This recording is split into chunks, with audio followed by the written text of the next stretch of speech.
Assalamualaikum warahmatullahi wabarakatuh. Bertemu kembali di channel Teras Napis.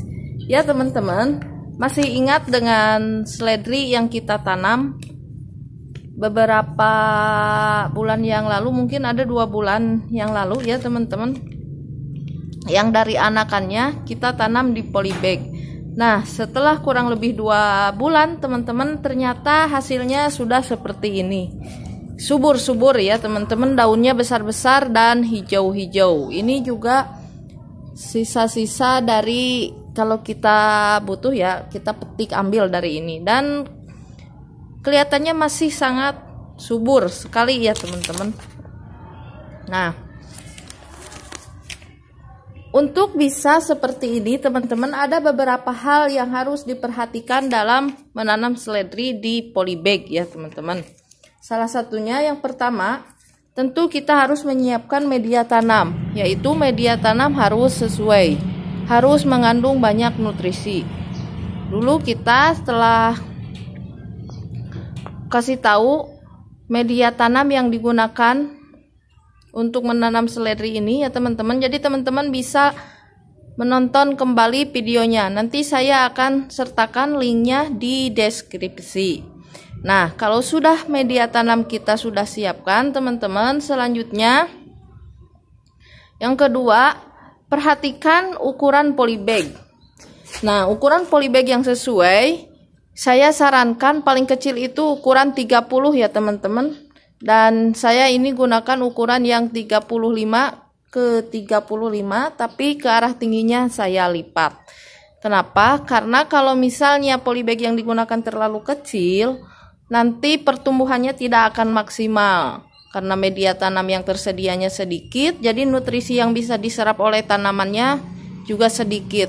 Nanti pertumbuhannya tidak akan optimal ya teman-teman. Selanjutnya, kalau misalnya media tanam dan tempat atau polybagnya sudah sesuai, jangan lupa teman-teman cari bibit atau benih yang bagus. Teman-teman bisa menanamnya dari benih. Nah, kalau dari benih, teman-teman harus melakukan proses penyemaian dulu, nanti baru dipindah tanamkan ke polybag seperti ini. Atau teman-teman lebih bagus seperti saya kemarin, kalau punya bibit anakannya, itu bisa langsung ditanam ke polybag, dan itu akan lebih cepat besarnya ya, tidak memakan waktu penyemaian. Nah, yang keempat, teman-teman, sesuai dengan sifat tanaman yang hampir 100% membutuhkan air, jadi proses penyiraman harus diperhatikan ya teman-teman. Seledri ini adalah jenis tanaman yang butuh air cukup ya teman-teman. Jadi jangan biarkan media tanam seledri ini kekeringan, kering. Jadi kalau misalnya teman-teman biasa melakukan penyiraman di pagi hari, rutinkan di pagi hari. Dan kalau misalnya kehujanan, tentu tidak usah disiram ya teman-teman. Jadi dilihat saja, kalau misalnya kebutuhannya 1 hari sekali proses penyiraman agar tetap media tanam ini tetap basah, ya lakukan setiap hari ya teman-teman, baik itu di pagi hari ataupun di sore hari. Selanjutnya, untuk penyinarannya teman-teman, penyinaran dari tanaman seledri ini sebetulnya tidak membutuhkan sinar yang banyak. Justru tanaman seledri ini akan lebih bagus bila teman-teman disimpan di tempat yang teduh ya teman-teman. Jadi jangan tempatkan di tempat yang full terkena sinar matahari teman-teman. Karena apa? Karena seledri ini kebutuhan sinar mataharinya sedikit, meskipun harus terkena sinar matahari, teman-teman tempatkan, cari tempat di mana yang hanya pagi saja terkena sinar mataharinya teman-teman. Jadi teman-teman bisa menempatkannya di bawah pohon-pohon yang lebih besar, jadi lebih rindang seperti itu teman-teman. Jadi nanti sinar matahari yang masuk itu tidak full mengenai tanaman seledri ini ya teman-teman. Itu yang 5. Mengenai penyinaran. Nah, selanjutnya kalau misalnya dari awal kita stepnya sudah betul, media tanam, tempat penanaman, kemudian bibitnya sudah bagus, penyiraman juga selalu diperhatikan, dan penyinarannya sudah oke. Selanjutnya teman-teman perhatikan juga proses pemupukannya, karena ibaratnya ini tanaman kan makhluk hidup ya teman-teman, sama-sama makhluk hidup. Nah, ini selain membutuhkan nutrisi makanan yang dulu tersedia di media tanam, yang saat kita pencampurannya menggunakan pupuk kandang, dalam proses pertumbuhannya juga ini membutuhkan nutrisi yang lebih banyak lagi. Jadi teman-teman boleh menambahkan pupuk ya teman-teman. Jadi lakukan proses pemupukan secara teratur, baik itu seminggu sekali, 2 minggu sekali, dan pupuknya pun teman-teman bisa memilih.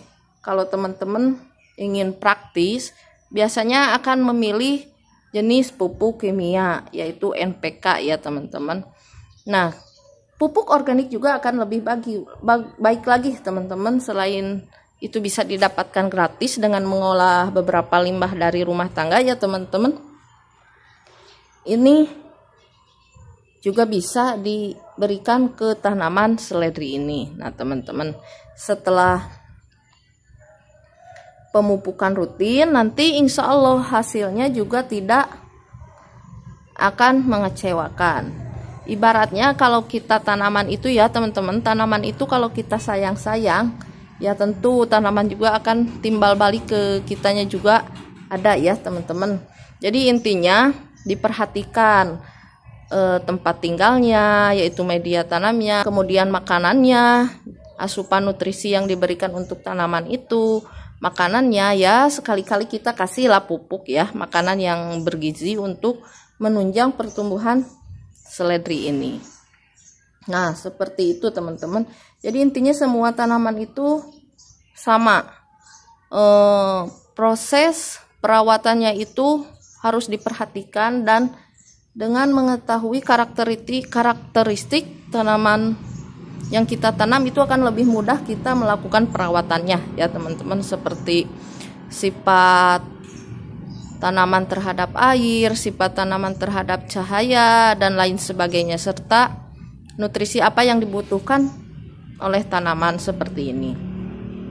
Ini pupuknya saya berikan pupuk campur, yang diberikan yaitu NPK dan pupuk organik cair yang saya buat sendiri. Pupuk organik cairnya bisa berupa mol atau yang lainnya ya teman-teman, seperti itu. Jadi kalau kita merhatikan makanan dari sebuah tanaman, nutrisi dari sebuah tanaman, perawatannya sudah bagus, insya Allah tanaman yang kita tanam juga hasilnya akan bagus, memuaskan. Nah seperti itu teman-teman, beberapa hal khususnya dalam perawatan seledri yang ditanam di polybag. Terima kasih telah menonton sampai selesai. Sampai ketemu di video-video selanjutnya. Semoga bermanfaat. Wassalamualaikum warahmatullahi wabarakatuh.